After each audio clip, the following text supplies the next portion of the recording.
I got into Marvel as a kid, going to comic book shops. I was really big on X-Men. So yeah, I hear you. X-Men was a great comic. That kind of writing that we saw in X-Men, I don't know if that's on par with what y'all did in this series. And all of the offshoots, like X-Factor and Wolverine. When Ironheart came out, as far as comic books, the three comic books you mentioned should not even really, I don't even know if they should be in the same sentence. If the actual comic book reflects what, was shown in the series, that I don't know. So I'm not going to lie, but I just don't know. I mean, for example, Wolverine, classic comic book, X-Factor, sort of like a classic comic book. I don't know. To the Iron Man legacy. But in the comic book, Riri and Tony had a friendship. He was kind of advising her, and eventually she got her own identity as Ironheart. Okay, that's not what happened in the Disney series. If that had happened in the show, that would have been a completely different show. That did not happen in the show. Why didn't that happen in the show? It was really exciting for me bringing that character into the MCU and Wakanda forever. The story of Ironheart is not a story about the mantle of Iron Man getting passed. If anything, it's the opposite. It's really about her proving herself and achieving her own legacy. No, it's just on balance. At least really the beginning of it, it's just a stereotypical story about crime. That's all it comes off as. I'm very excited to get a heavy-hitting introduction. It was really great to have Ryan. Okay, so this was not heavy-hitting. This was really light. This was light work. And because this was light work, I just kind of wonder how the ball could have been dropped the way it was. I just don't get it. So, yeah, Ironheart is like Iron Man without the heart. And the main reason is just like the writing is crazy bad. I mean, that's like really the core thing. And then to not do too deep spoilers, we're introduced to a character that we've been introduced to in Wakanda Forever, but we're not really, we're not really given any real reason to root for her. We're not really taught very much for the way of, like showing or telling. And like the first couple beats of the show, of the writing, are just like complete and utter Dullsville. And then the writing is kind of like plastic. The flashbacks don't really convey much emotion. The writing's paper thin.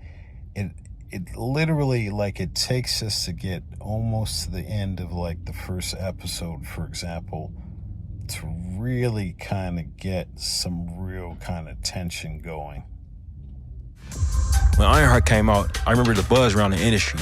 I was really excited. When Ironheart came out, I remember the buzz around the industry. I was really excited. When Ironheart came out, I remember the buzz around the industry. I was really excited. Coogler, I get it. You got to toe the line for some of your future projects. You produced Ironheart, but I gotta be honest, I don't like what Shanika Hodge did. The writing is trash, and the stuff you were saying about there being some kind of buzz, there was no buzz, dog. There was none.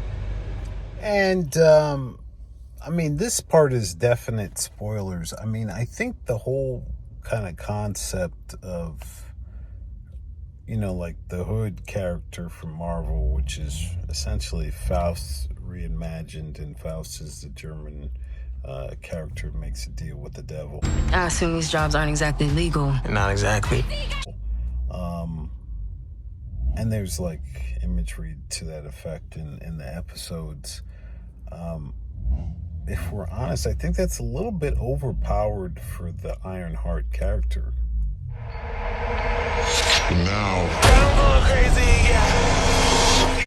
So the second episode of Ironheart, it's even more difficult to watch than the first. And really, it continues. It really, the standout character is the Hood. The standout character is the Hood. Riri, I see you. Waiting to be acknowledged for your greatness. The standout story is the Hood.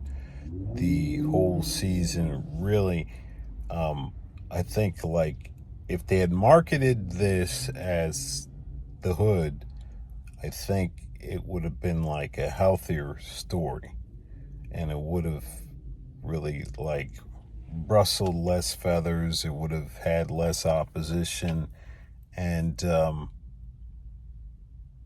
it was a real major challenge to get through the second episode, to be quite honest. And I really struggled, and I had to, you know, get myself.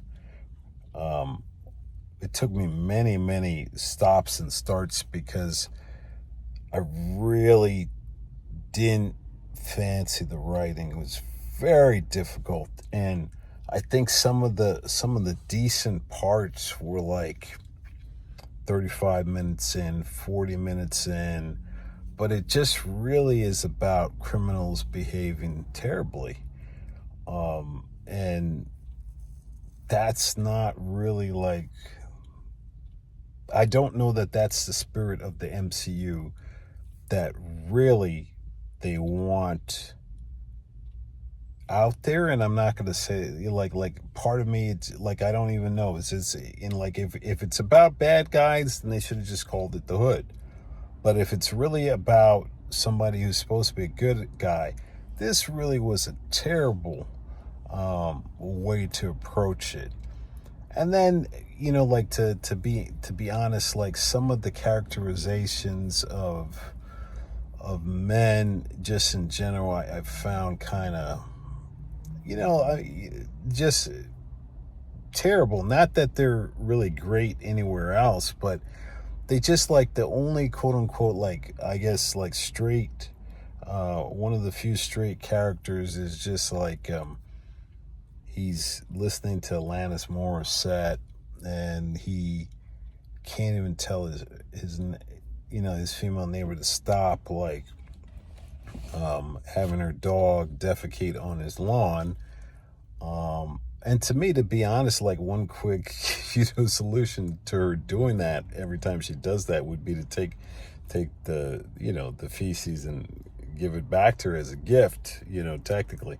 But I just like, and that was a light spoiler, but there's just other things that just I kind of struggle with. It just, but really it's just like criminals acting terribly, and just like very low level, kind of low grade morality, not really very much like, let's do something positive in there. What else can be said? And that's about the quote unquote morality. Now the writing in of itself is not good, and that's really one of the main reasons it took me to get through the second episode. I had to stop it. I don't want to tell you how many times I had to stop it, and it took me an extended period of time because I just didn't want to continue it. I mean, a series shouldn't be like that, where I start and then I have to, oh my God, where are they going? And then I just have to keep doing that, and I'm doing that over 20 times over the course of like 6 or 7 days, that's not really how you want to see a show. Riri, you created something great. We're gonna need it. No.